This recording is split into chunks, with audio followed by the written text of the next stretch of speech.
La situation politique qui prévaut ici en République démocratique du Congo ne laisse pas tout leader avéré. En tout cas, chacun cherche à se prononcer, chaque leader, chaque acteur politique cherche à dire quelque chose par rapport à ce que nous vivons ici en République démocratique du Congo. Voilà pourquoi aujourd'hui, Clara Akoni Télévision vous livre un message de Maître Michel Okongo. Il est le président national du parti politique Unité des Valeurs. Il est acteur politique ici en République démocratique du Congo, mais aussi avocat international. Vous allez suivre son message, vous allez suivre sa communication et vous allez suivre ce qu'il donne comme information tout en dénonçant le complot contre la population RD congolaise. Merci à vous tous qui nous faites confiance. Vous êtes partout à travers le monde. En tout cas, merci d'être encore branchés sur Clara Akoni Télévision. Nos salutations particulières à Maman Clara Akoni en direct de Hong Kong en Chine. Voilà. Merci beaucoup, restez toujours branchés et surtout abonnez-vous massivement sur notre chaîne. Suivons à présent le message de Maître Michel Okongo et que chacun fasse une lecture par rapport à son message. Chers compatriotes congolais, l'ère est extrêmement grave. Elle est tout aussi grave car sous l'ombre du coronavirus et alors même que les mesures de confinement battent son plein, la guerre des tranchées continue en RD Congo, dans notre pays.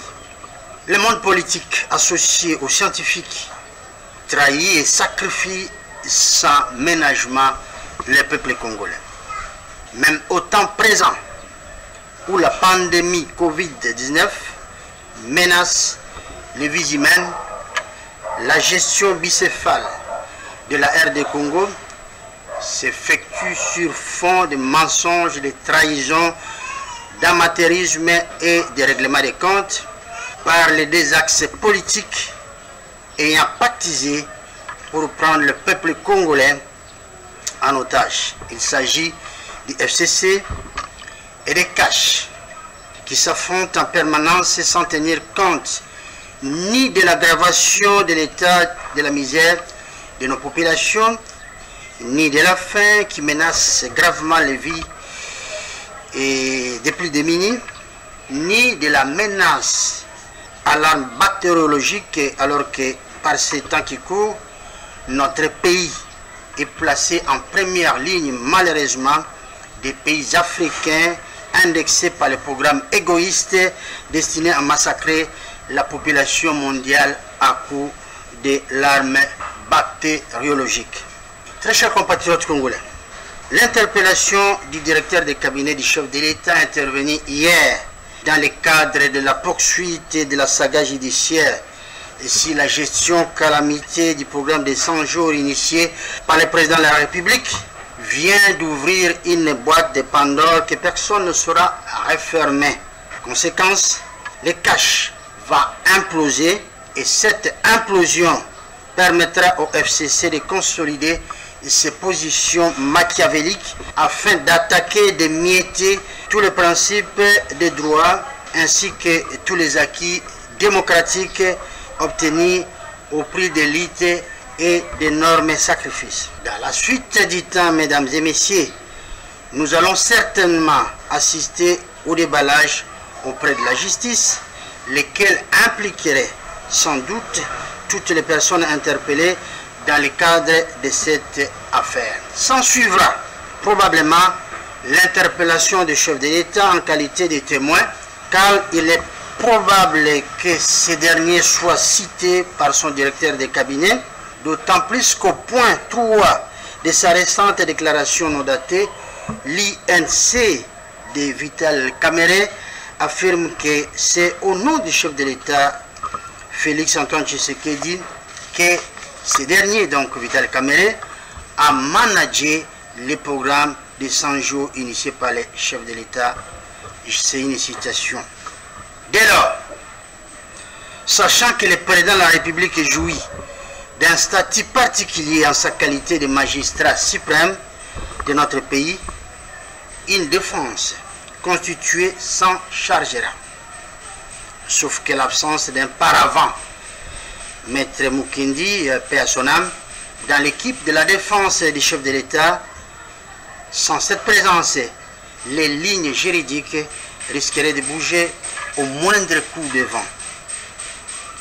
Très chers compatriotes, revenons en passant sur les conditions du décès de Maître Joseph Mukendi, qui suscite encore des questions autant que celles de Gilbert Mondela et qui laisse penser que certains décès intervenus au sein de l'IDPS ces derniers temps demeurent mystérieux.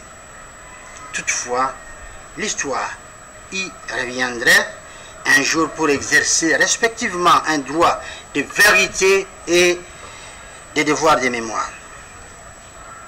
Au vu de ce qui précède, chers compatriotes, même si personne ne sait ou n'ose présentement poser la question de savoir à qui profitent les crimes et les divisions dans la structure politico-militaire, l'histoire nous renseigne cependant que Joseph Kabila doit son ascension militaire et politique à l'exclusion et à la neutralisation de tous qui ont croisé son chemin ou encore de tous ceux avec qui il a eu à collaborer de loin et de près. Bref, ce qui se passe depuis décembre 2018 au lendemain de la tenue des élections appelle impérativement chaque citoyen congolais à la vigilance, à l'action et à une ferme détermination pour combattre et mettre hors d'état de nuire toute personne ou groupe d'individus voulant hypothéquer l'avenir de notre pays, car vouloir prendre indéfiniment en otage le peuple congolais est un défi auquel nous devons relever étant donné que personne ne peut se permettre de prendre indéfiniment en otage le peuple congolais. En effet, à peine quelques jours après l'entretien que le directeur de cabinet du chef de l'État aurait eu avec Joseph Kabila Kabange dans sa résidence GLM, la justice s'est saisie du dossier litigé sur le programme de 100 jours sur fond de confusion et invite Vital Kamerhe pour une communication. Des allégations et aveux de ces derniers dépendrait l'avenir politique des chefs de l'État, prochaine cible du FCC, lesquels n'hésiteraient pas à brandir l'arme de la destitution de l'actuel chef de l'État. En utilisant notamment le Parlement, puis à effectuer un passage en force pour modifier la constitution de la RD Congo du 18 février 2006, afin de faire élire Joseph Kabila ou un autre candidat de son choix dans une élection présidentielle au second degré. Et c'est de cette manière que le FCC veut reprendre le pouvoir qu'il pense être exclusivement le sien. Un pouvoir qu'il avait perdu un certain 30 décembre 2018. La suite s'effectuerait sans doute par l'usage excessif de la force et sans égard aux conditions de notre peuple, mais aussi par les brimades et la réinstauration d'un système autocratique dans notre pays. Tout cela, chers compatriotes congolais, se passe malheureusement dans la tête de chaque membre de FCC qui ne tient nullement compte d'une possible réaction populaire.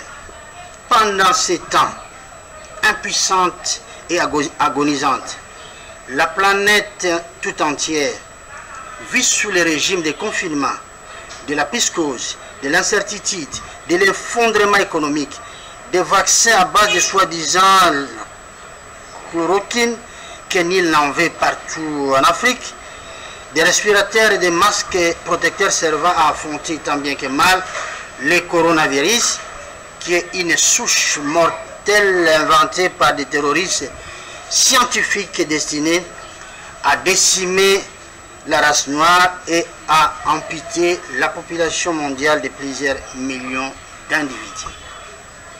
De ce fait, plutôt, ce fait, voulais-je dire, atteste que le monde est passé d'une phase d'immoralité abominable et d'une méchanceté à outrance vers une folie meurtrière qui les rapproche de l'histoire ancienne ayant émaillé le parcours de l'humanité depuis le temps où Caïn de la Bible tua son frère Abel, en passant sans doute par les périodes d'avant et d'après les déluges. Je cite: chasser les naturels, il revient au galon, dit-on. Dans sa méchanceté, l'homme animal est revenu sur sa tour, celle de Babel de la Bible, dont la construction avait été stoppée par Dieu. L'homme animal y est revenu pour achever l'œuvre inachevée. La construction de la tour de Babel, version 21e siècle, a assemblé certaines nations et dirigeants de ce monde, des scientifiques, des financiers et des décideurs potentiels de ce monde. Et tous se sont accordés pour décimer 20% de la population mondiale, soit 1,4 milliard d'êtres humains, principalement des Africains, et tout cela afin de bâtir un nouvel ordre mondial basé sur l'Antéchrist. C'est ce qui justifie, chers compatriotes congolais, l'usage de l'arme bactériologique, source du coronavirus qui est à l'origine des confinements de la planète tout entière. Très chers compatriotes, la vérité sur le coronavirus a au départ été voilée, puis cachée. Les incessants rebondissements l'ont fini, Dieu aidant, par la relever au grand jour. Le virus n'est pas naturel, il est militaire. C'est une arme bactériologique aux effets dévastateurs, à ne pas confondre avec une simple pandémie naturelle. Au vu de ce qui précède et face à la gravité de la situation actuelle, nous formulons à l'attention des chefs de l'État les recommandations ci-après. 1. Que le chef de l'État procède dans un meilleur délai à un rappel des troupes, à un rappel élargi des troupes afin de mobiliser tout autour de lui des personnes compétentes ayant une probité morale requise, un parcours d'élite et un parcours politico-administratif conséquent, un amour passionné pour le Congo et disposant d'une probité morale sans faille, ainsi que des atouts avérés afin de soutenir efficacement l'action républicaine autour du chef de l'État. Unité de valeur, c'est une parenthèse, émarge de la branche généalogique IDPS. Et Unité de valeur souscrit à cette démarche et s'engage à servir la République avec loyauté afin d'affronter les tempêtes politiques et sanitaires qui menacent la planète et menacent également notre cher et beau pays. 2. Que les chefs de l'État procèdent également à un rappel des troupes et de tous les scientifiques dont dispose notre pays afin de créer une synergie autour de l'action du président de la République au sujet de la lutte contre le coronavirus dans le but de confronter des données à chaque avancée positive ou négative de la pandémie. 3. Que les chefs de l'État accroît l'intensité de la campagne d'achat de produits vivriers à travers les provinces afin d'alimenter la ville de Kinshasa soumise à la quarantaine à cause du coronavirus, notamment en enrichissant cette nouvelle expérience par un plan de travail très pointu élaboré à ce sujet par Unité de valeur et remis il y a quelques mois en arrière entre les mains de Monseigneur Moulumba, le chef de l'État, le chef de la maison civile du chef de l'État pour diligence à l'intention du président de la République. 4. Que le chef de l'État procède avec courage à une réévaluation, sinon à une autopsie de sa collaboration avec ses partenaires politiques du FCC et de l'INC afin de définir une nouvelle approche politique favorable et claire qui soit utile et bénéfique respectivement pour la République et pour un meilleur accomplissement du programme politique du président de la République au sujet duquel il a été élu par les Congolais. 5. Et dernier point, que les chefs de l'État convoquent expressément les états généraux de l'armée, de la police nationale congolaise, des services de renseignement civils et militaires, afin de définir un nouveau cap pouvant permettre à ces 3 outils stratégiques pour la sécurité de notre pays de dégager respectivement la force nécessaire pour opérer dans un monde devenu de plus en plus dangereux. Très chers compatriotes congolais, la RDC est un patrimoine commun. Nous nous sentons aujourd'hui interpellés autant que tous nos compatriotes quant à son avenir que nous voulons radier et nous sommes prêts à développer des actions communes afin de préserver l'intérêt national. Nous exprimons enfin une pensée pour tous les Congolais qui sont assignés dans des maisons dans le cadre des mesures de confinement arrêtées à marge du coronavirus. Nous sommes également de tout cœur avec nos compatriotes, mais aussi avec toutes les personnes infectées par le virus Covid-19 à travers le monde et qui subissent injustement la rigueur de la pandémie coronavirus et formulons à tous un prompt rétablissement.